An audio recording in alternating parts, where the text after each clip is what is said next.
Alors, permettez-moi de vous souhaiter la bienvenue, messieurs les maires de Granby, de Saint-Jérôme et de Saint-Jean-sur-Richelieu. Merci d'être là. Merci d'abord de nous avoir acheminé le document pour lequel les membres du comité consultatif ont pris connaissance et bien hâte d'en discuter avec vous, avec tous les trois messieurs. Dans un premier temps, je vais présenter les membres du comité consultatif. Moi, je suis Bernard Sévigny, je coordonne les activités du comité et je vais agir comme président de la rencontre de travail aujourd'hui. Avec nous, il y a Mme Nicole Gibault. Bonjour. Merci, Mme Gibault. Mme Marlene Jennings. Bonjour. Monsieur Alexandre Matt. Bonjour. Et Monsieur Louis Côté. Bonjour du côté. Bonjour. Alors voilà les 5 membres du comité consultatif. Quelques règles, une présentation de 10 minutes. Et Monsieur le maire de Saint-Jérôme, vous me disiez, vous allez commencer à partager ce temps-là avec Monsieur le maire Bonnet, Monsieur le maire Laplante. Après le 10 minutes, quand il va rester une minute environ, je vais vous aviser là, simplement qu'on puisse entrer dans cet espace-là. Et par la suite, une vingtaine de minutes de questions-réponses, de discussion avec les membres du comité. Alors, simplement, en cours de route, si vous voulez prendre la parole, d'activer la fonctionnalité, là, de lever la main. Et par la suite, ça va permettre de mieux gérer l'ensemble des échanges. Alors, cela dit, est-ce que ça vous convient comme modus operandi? Tout à fait. Alors, ça va, monsieur le maire Stéphane Maher, je vous laisse la parole là-dessus. Et donc, on va compter à partir de maintenant une dizaine de minutes. La parole est à vous. Alors, merci beaucoup. Merci de nous permettre de vous présenter, en fait, cet enjeu-là. Et je pense que d'entrée de jeu, on veut bien comprendre qu'on parle évidemment du niveau niveau 1 de service de police, donc pour les villes de 100 000 habitants et moins. Avant de présenter les éléments peut-être fondamentaux, j'aimerais vous mettre d'entrée de jeu une des raisons principales qui nous a amené cette réflexion-là. Comme je le mentionnais, on a débuté nos représentations en 2017 avec l'ex-ministre Coiteux en 2017. Par la suite, on a rencontré la ministre de la Sécurité publique, vice-premier ministre, pour faire cette présentation-là. On a senti une grande ouverture de sa part. Mais il est important de voir le contexte, c'est que l'élément déclencheur a été lorsque, en 2017, Québec annonçait qu'il injectait 22,8 millions de plus pour le fonds, le FSP, pour cause des coûts de services de police pour 2016 et 2017, ce qui équivaut à 50% de la hausse de facturation. Là, pour nous, ça a été un élément déclencheur. Tantôt, on va revenir avec justement cette fameuse loi 31.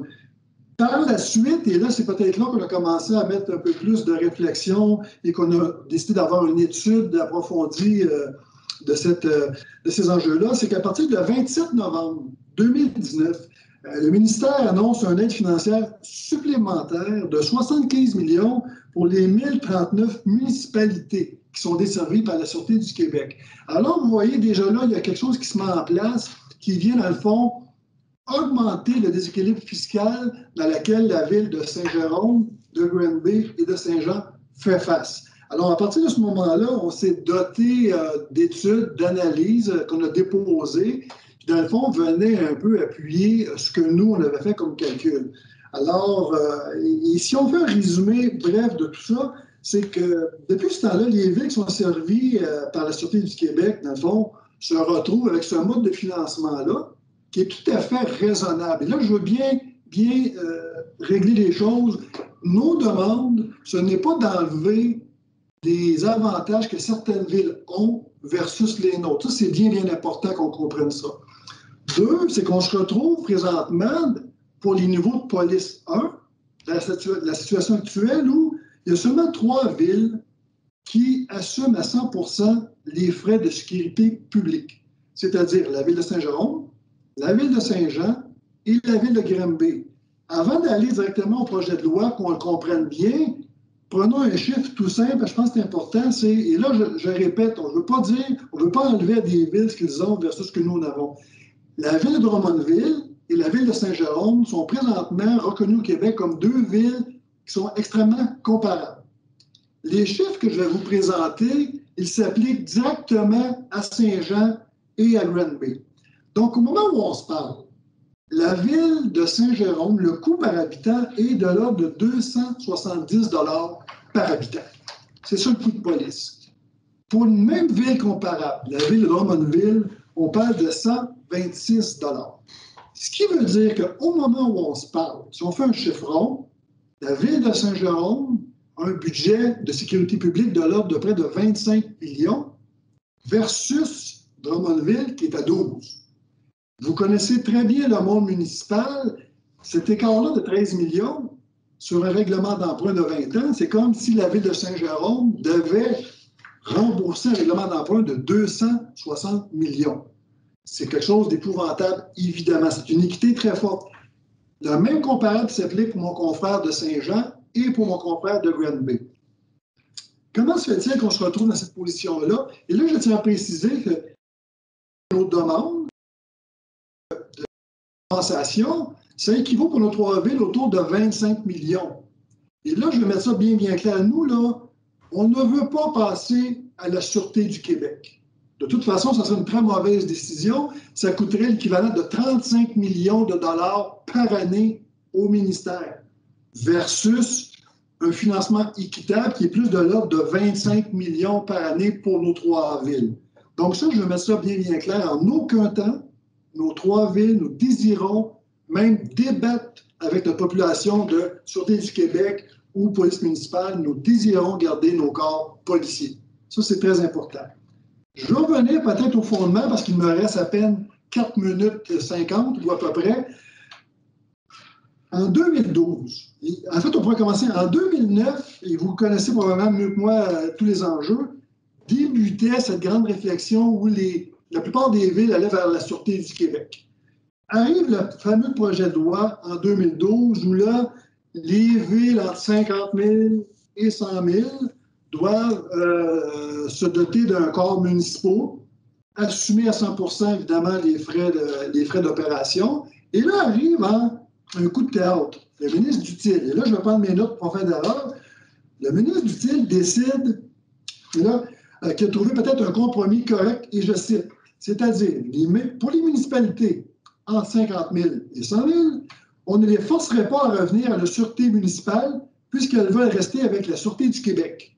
Mais les autres municipalités qui ont entre 50 000 et 100 000, il en reste juste nous trois, elles ne pourraient pas avoir les services de la Sûreté du Québec, devraient maintenir leur service municipal et par le fait même assumer à 100 %.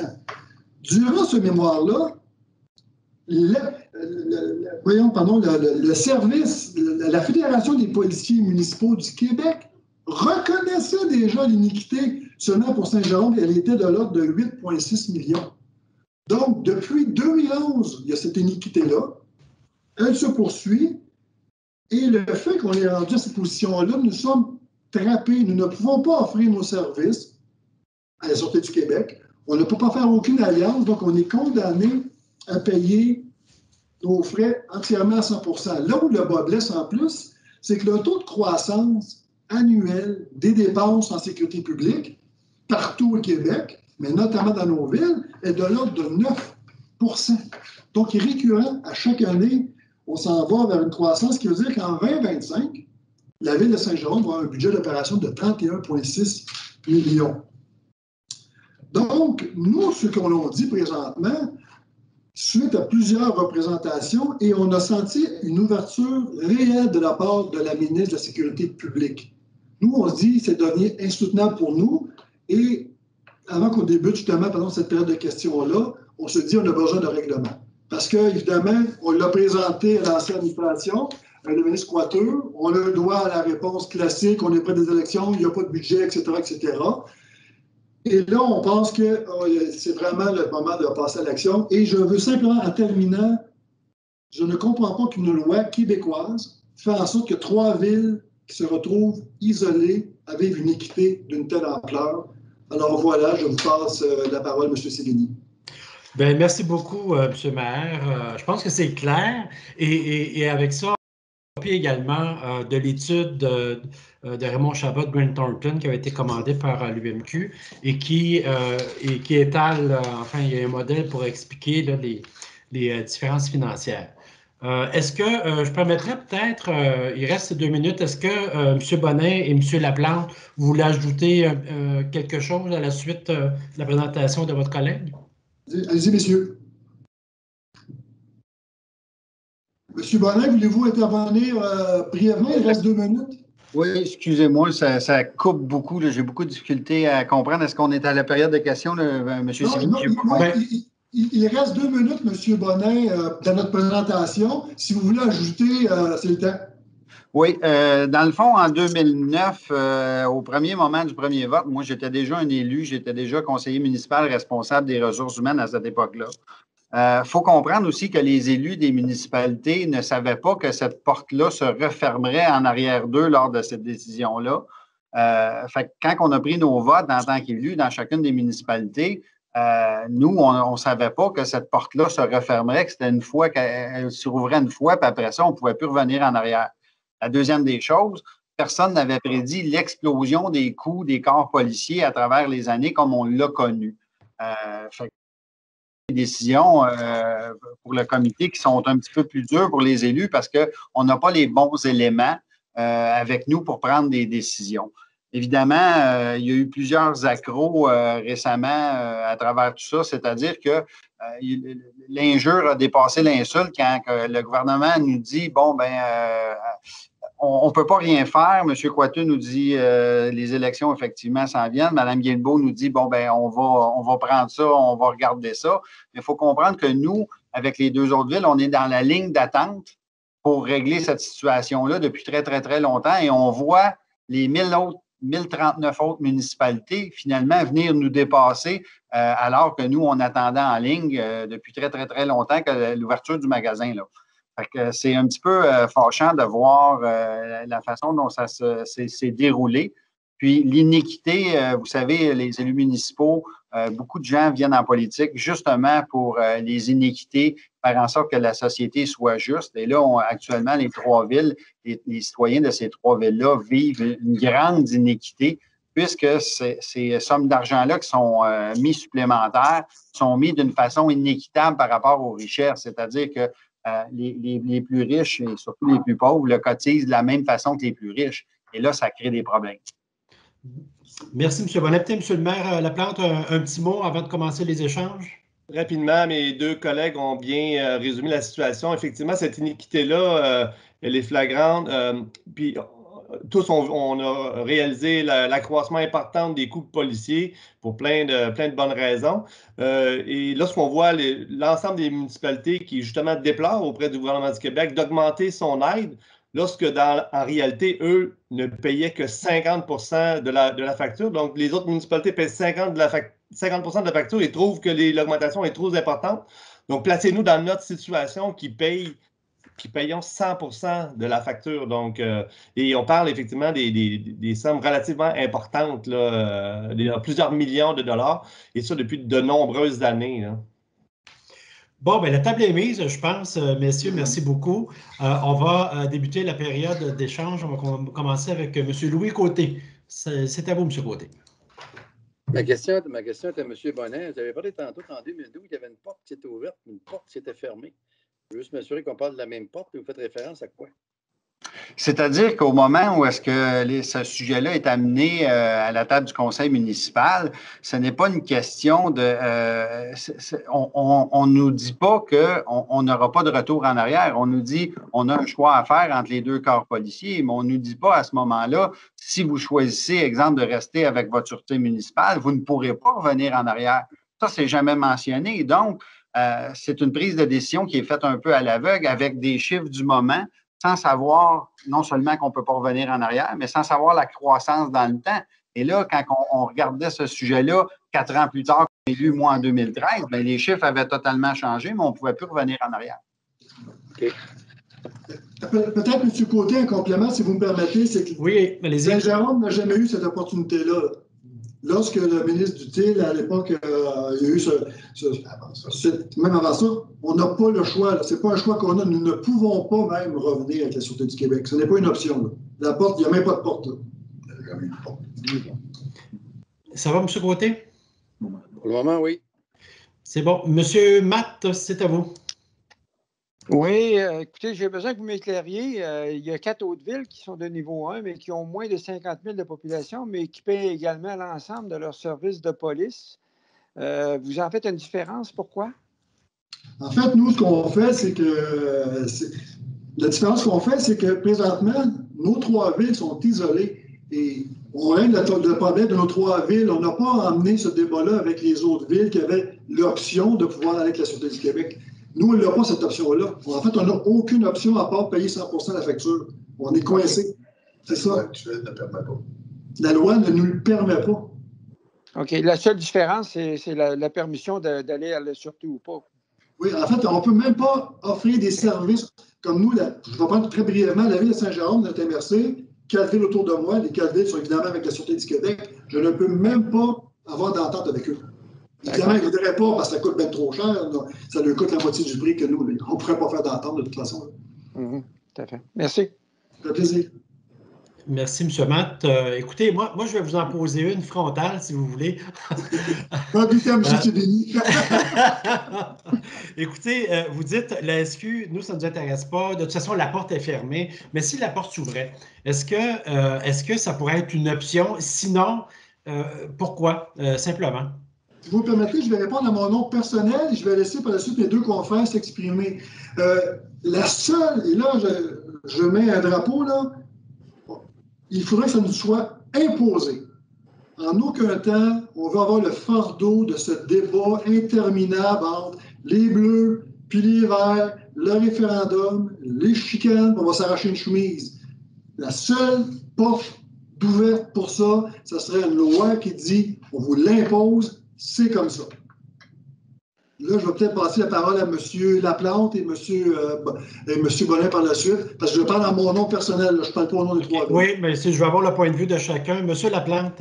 On n'est pas, je ne vous cacherai pas que nos citoyens sont profondément attachés à leur corps policier qui font un excellent travail. Nos policiers offrent un service de proximité. Puis on entend aussi nos collègues des municipalités voisines, souvent qui déplorent une moins bonne présence policière, une moins bonne visibilité policière de la Sûreté du Québec. Donc, effectivement, on est un peu en otage, nous, dans ce débat-là, entre les corps policiers municipaux et provinciaux. Il y a comme une dynamique, une lutte de pouvoir entre les 2 corps. On ne souhaite pas s'ingérer là-dedans, puis nos citoyens aiment nos corps policiers, on les aime aussi. Mais moi, ma préoccupation, c'est d'abord, avant tout, financière, au niveau financier. Je ne crois pas que ce serait à l'avantage du gouvernement du Québec de commencer dès demain matin à desservir nos 3 municipalités à même la Sûreté du Québec. La facture ce que ça coûterait au gouvernement du Québec, ce serait une importante facture. Donc, dans le fond, ce que nous, on demande, c'est une compensation de l'aide qui est accordée aux autres municipalités. Donc, effectivement, d'autres petites villes plus petites aussi peuvent avoir leur propre corps policier, des municipalités où on une recherche foncière peut-être plus grande, on a peut-être une marge de manœuvre qui réussissent à dégager ou des priorités que les municipalités peuvent se donner versus d'autres actions. Mais des municipalités comme les nôtres, où on vit des réalités de pauvreté, problèmes de santé mentale, etc., nos services policiers jouent un rôle crucial, essentiel sur le terrain.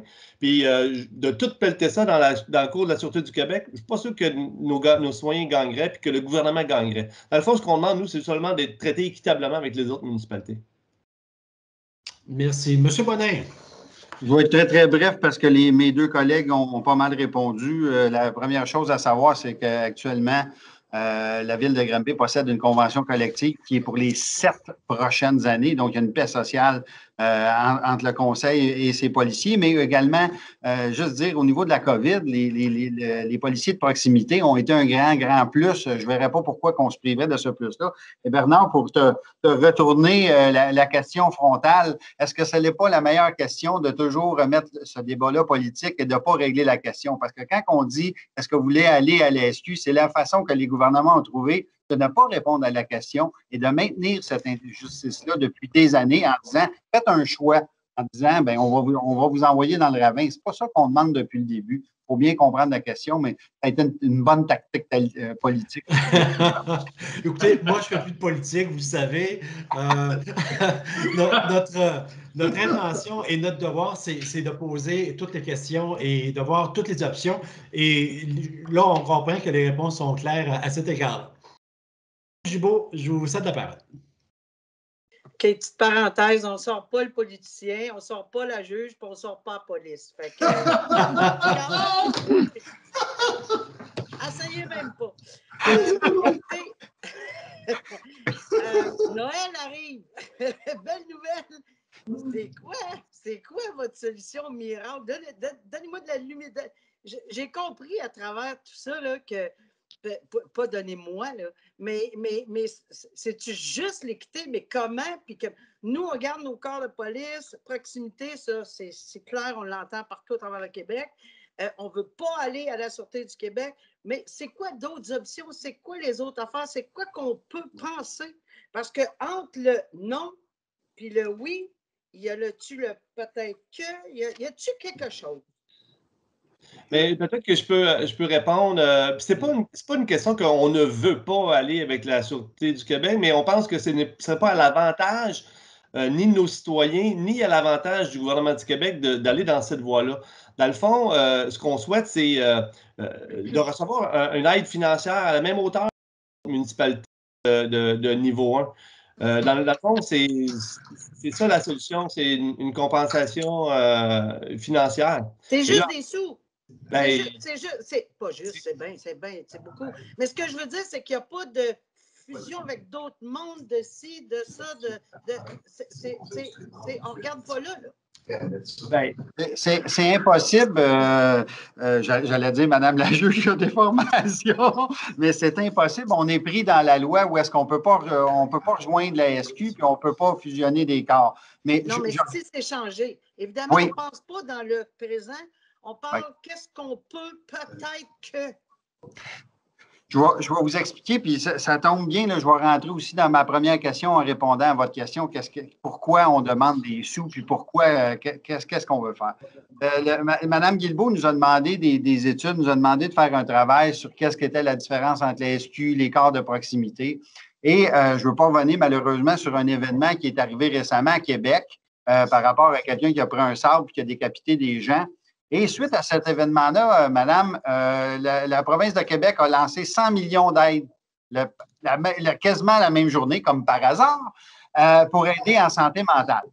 Ce qu'il faut comprendre, c'est que le surplus d'argent est payé également par, comme je le disais, phénomène d'iniquité par les couches les plus pauvres. Les couches les plus pauvres, il y a beaucoup de santé mentale, il y a beaucoup de toxicomanie, les femmes sont surreprésentées, les minorités ethniques sont surreprésentées, et c'est ces gens-là qui, en bout de ligne, paient la facture parce qu'évidemment, quand c'est envoyé à chaque compte de taxes, les loyers augmentent, ça crée des poches de pauvreté. Ce n'est pas un phénomène anormal et par hasard que Grimby, Saint-Jérôme, Saint-Jean se ramassent avec des couches de pauvreté. Je n'ai pas besoin de vous rappeler le phénomène de la petite fille de Grimby qui est douloureux encore en masse. Ça n'a pas changé, ça l'affecte ça. Et ces trois villes-là, ces trois poches de pauvreté-là, ma question, ça serait de dire qu'est-ce qu'ils ont de moins pour payer et subventionner les autres corps de police et payer à 100 %. Et c'est beaucoup plus là la question de l'iniquité. C'est que cette iniquité-là frappe en plein où est-ce que les gouvernements nous disent qu'il faut faire bien attention en santé mentale, en toxicomanie, au niveau des femmes, au niveau de toutes ces choses-là. Et c'est ça que ça crée. Et c'est ça que ça crée depuis des années. On voit nos couches de pauvreté, nos poches de pauvreté, ils ne diminuent pas. Ils continuent à augmenter sans qu'on ait vraiment le pouvoir d'intervenir. Vous demandez qu'est-ce qu'on peut faire avec ces sous-là? Bien, on fait comme on a fait dans la ville de Grimby. On engage des travailleurs de rue. On engage des gens en santé mentale. On va vers la proximité. Ce qu'on devrait faire, c'est-à-dire faire de la prévention avant que les choses se passent, plutôt que de ramasser les pots cassés qui coûtent une fortune à la société. C'est ça qu'on demande, à aider ces gens-là dans nos municipalités par rapport à un service de police qui est au cœur de ces problématiques-là. Et on ne devrait pas avoir à, excusez-moi le terme, mais quémander ces sommes-là alors que tout le monde reconnaît le problème après les semaines qu'on vient de passer. Monsieur Maher, vous voulez ajouter là-dessus? Oui. Allez-y. Oui, Mme Gibault, en fait, c'est que c'est très facile. Il faut juste modifier la loi sur le FSP. C'est tout simple, là. C'est simplement changer la loi qui va permettre de donner l'argent nécessaire au FSP pour financer les 3 villes qu'on a. C'est tout simple comme solution. Il n'y a rien de compliqué dans ça. Ils le font déjà. L'argent vient de la sécurité publique. Ils ont justement modifié la loi pour permettre de financer les 1039 autres villes. C'est ça qui est arrivé pour le 23 millions et 79 millions, pardon. C'est vraiment tout simple comme solution. Et comme le disait mon confrère Alain Laplante, ça coûte beaucoup moins cher au gouvernement. Il n'y a pas de crise, tout est facile.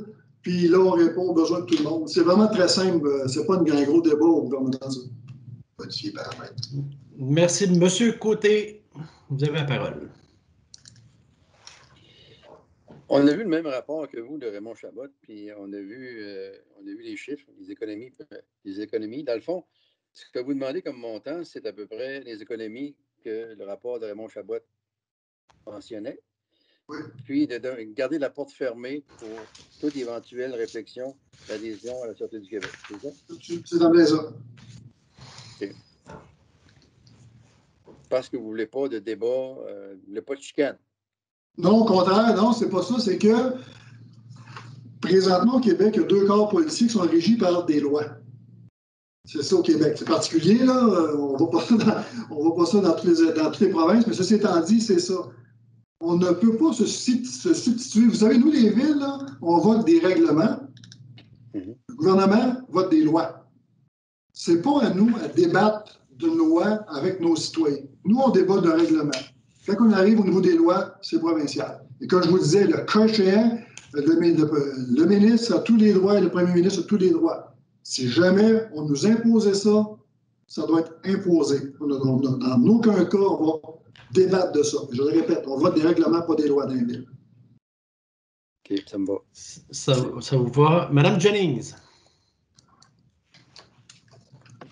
Oh, votre micro, Madame Jennings. Merci, M. Sévigné. Alors, si le gouvernement imposera que vos 3 municipalités doivent se joindre à la Sûreté du Québec et l'imposait par une loi, est-ce que vous seriez contente ou malheureux? Je vais répondre à mon nom. On serait heureux au point de vue du cadre fiscal parce que ce sont des économies très importantes. Donc, on viendrait équilibrer les budgets et régler l'iniquité de nos villes. Ceci étant dit, c'est clair que nos citoyens seraient désappointés, malheureux. On aurait une vente à faire. Mais ces 2 volets, est-ce que là, c'est le grand débat entre le coût du service. Mais s'il est imposé, on va devoir vivre avec. Donc, il y a 2 questions. Est-ce qu'on va être heureux? Non.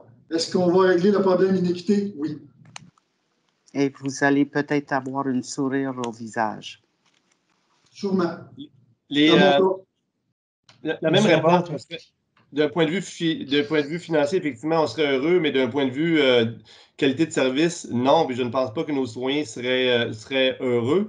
Et je ne pense pas que la solution est vraiment du mur à mur partout au Québec. Hein. Vous voyez, les municipalités, lorsqu'elles sont un peu plus grandes, ben là, ils ont leurs policiers. Pourquoi? Parce qu'on a une réalité urbaine, surtout nos municipalités à nous, où on a un passé industriel, des quartiers ouvriers, beaucoup de pauvreté dans nos municipalités. Donc, une solution mur à mur comme le même niveau de service que les villages au pourtour de Saint-Jean-sur-Richelieu, ça ne fonctionnerait pas à Saint-Jean. Donc, encore là, dans un souci d'efficacité, dans un souci d'économie pour le gouvernement, puis on va continuer à investir de l'argent, évidemment, dans notre sécurité civile. Là. Donc, la réponse, d'un point de vue strictement financier, oui, on sauverait dans le cas de 5 millions de dollars par année. Mais est-ce que nos citoyens sont heureux? Ben, je ne suis pas sûr. Mes collègues ont très bien répondu à la question. Monsieur Matt. Monsieur Matt, c'est à vous. Oh, le micro, Monsieur Matt. Le micro, Monsieur Matt. Ça va aller mieux avec le micro, effectivement. À travers ces années-là, les questionnements pour aller vers la Sûreté du Québec, est-ce qu'il y a déjà eu des sondages de fait dans vos populations? Non, ben en fait, non, parce qu'on n'a jamais eu le choix. Fait qu'on n'a pas eu à le faire, on n'avait pas d'opportunité. Pas à ma connaissance. Nous, on a fait beaucoup de là-dessus. On a été vraiment sonder nos citoyens. Nos citoyens, il y a le poste, la sûreté municipale, les policiers municipaux ont un très, très, très fort taux d'appréciation de leur travail. On l'a vérifié à 2 reprises et les taux étaient très, très, très, très élevés de satisfaction. Donc, les citoyens ont répondu via des sondages à plus d'une reprise au niveau de notre municipalité sur leur attachement, mais sur leur satisfaction du travail des policiers dans diverses matières au niveau de notre municipalité. Fait il y a un attachement et je pense que ça a été dénoté par les citoyens de Granby à plusieurs reprises. Merci. Madame Gibault. Oui, en fait, je pense que M. Matt a touché le point que je voulais toucher parce que j'ai bien compris, on vous réchauffe la soupe depuis plusieurs années. Il y a quelqu'un qui a dit ça, c'est qu'à chaque fois que ça se présente, on dit « Ah, c'est ça, on va aller à la Sûreté du Québec. Ah, c'est la Sûreté du Québec. » J'ai comme compris que c'était redondant à chaque fois, qu'on n'essayait pas de trouver d'autres choses que peut-être trouver le mot Sûreté du Québec tout le temps. Est-ce que j'ai bien compris? Puis c'est ça? C'est exactement ça qu'on nous sert parce que dans cette porte-là où est-ce qu'on nous amène, on nous amène dans une pente glissante entre les bleus et les verts. Et les 3 villes se retrouvent comme une tranche de jambon entre 2 pains ménage bien épais, où est-ce qu'on n'est même plus là parce que les deux clans sont pas mal plus pesants qu'on peut l'être. Disons ça comme ça. D'aller dans le jaune. Donc, il ne reste plus grand place pour mettre d'assaisonnement quand on met ce débat-là. Et c'est le vieux débat, Mme Guilbeault, c'est le vieux débat de la police au Québec. Quand il y a eu la création des MRC, pourquoi je sais ça? Parce que mon père est un des créateurs des MRC au Québec. Les MRC, la police municipale, au départ, c'était pour avoir une police provinciale à travers tout le Québec. C'était ça l'idéologie d'avoir des verts partout. C'était la police du Québec.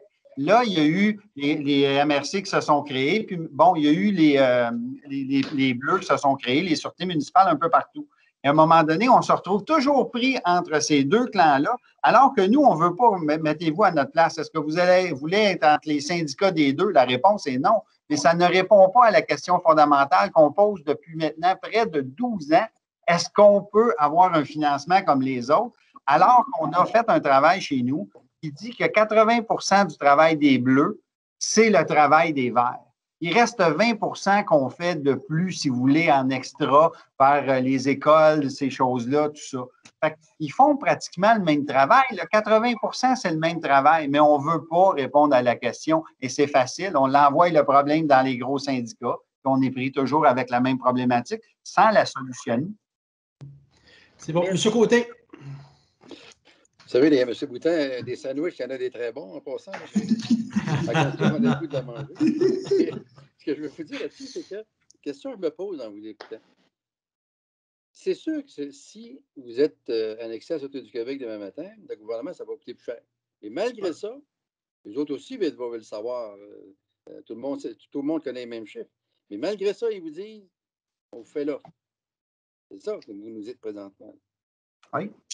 Oui, parce qu'ils savent qu'on ne veut pas avoir l'odieux. Personne ne veut rentrer dans la guerre avec ses citoyens. Pourquoi aller dans une guerre? Je vous donne un exemple. J'ai 7 ans de convention collective signée en avant de moi. J'ai une paix sociale.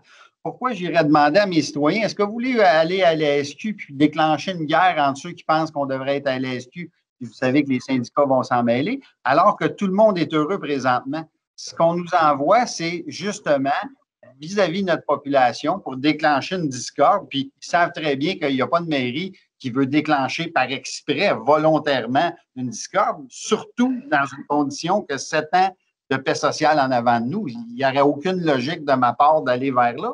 Aucune. Monsieur Maher, oui.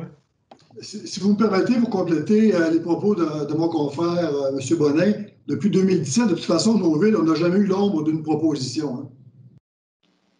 C'est tout juste un accusé de réception.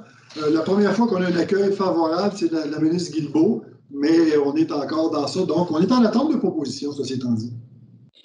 Dans le fond, ce que vous me dites, là, suggérez donc quelque chose qui réglerait le problème pour moyen et long terme, qu'on passe à d'autres choses. C'est ça? Oui. On va travailler là-dessus. Je voudrais juste rajouter un petit point qui est important. À 2 reprises, le gouvernement a dit, à cause des hausses des coûts, on va les limiter en pourcentage et on va vous compenser, une deuxième fois, on va vous compenser pour certaines dépenses que vous avez. À 2 occasions, 1039 municipalités ont reçu des sous. Et il y en a 3 qui n'en ont pas reçu, c'est encore les 3 mêmes villes. Ils reconnaissent le problème pour 1039 municipalités à plus d'une reprise, mais les 3, nous, on n'a jamais rien reçu. Fait que c'est comme reconnaître un problème, mais se fermer les yeux sur un sandwich. Ça a l'air que la note à Grenville est pas bonne. Les restaurants sont excellents. Merci, M. Bonnet. Une dernière intervention de M. Matt. Après ça, on va... Allez-y, M. Matt. Ben, la blague, M. Bonnet, c'est enregistré, donc si vous voulez revoir votre prestation, vous allez pouvoir la voir. Mais j'avais une autre, peut-être une précision. Vous avez des services de support de la Sûreté du Québec dans les 3 municipalités là, pour le supplétif et puis le supérieur. Est-ce que c'est adéquat? Est-ce que votre corps de police est satisfait des services de la Sûreté du Québec? Bon, on n'a pas d'indication. Écoutez, la Sûreté du Québec, le change qu'au niveau 5. Hein. Écoute, on a besoin d'un hélicoptère, ils vont l'avoir. Donc, je pense qu'on peut répondre à tous les besoins, c'est clair. Ouais. Donc, ça compléterait. Est-ce que vous avez autre chose à ajouter en terminant? On a bien compris que vous êtes installé dans une trappe historique, là, et que, comme vous dites, M. le maire Bonin, on reconnaît, mais écoutez, nous, notre rôle, vous savez que dans notre mandat, on a eu le mandat de la carte policière, et c'est un peu, je dirais un peu beaucoup notre rôle à la fois de vous entendre, de bien comprendre surtout les enjeux et la problématique. Alors, merci beaucoup d'avoir contribué à cette compréhension-là. Nous, ça va nous permettre de nourrir notre réflexion et de bien saisir aussi les enjeux. C'est important qu'on puisse le faire avec vous. Alors, merci beaucoup pour votre disponibilité, pour votre temps. Pour vos propos, c'est éclairant. Alors, merci encore. Puis au plaisir peut-être de se revoir, M. Maher, M. Bonin et M. Laplante. Merci beaucoup. On vous retourne les remerciements. Puis bon travaux. Merci à vous. Merci beaucoup. Merci beaucoup. Bonne journée. Bonne journée. M. Bonin, M. Bonin est parti. Parfait.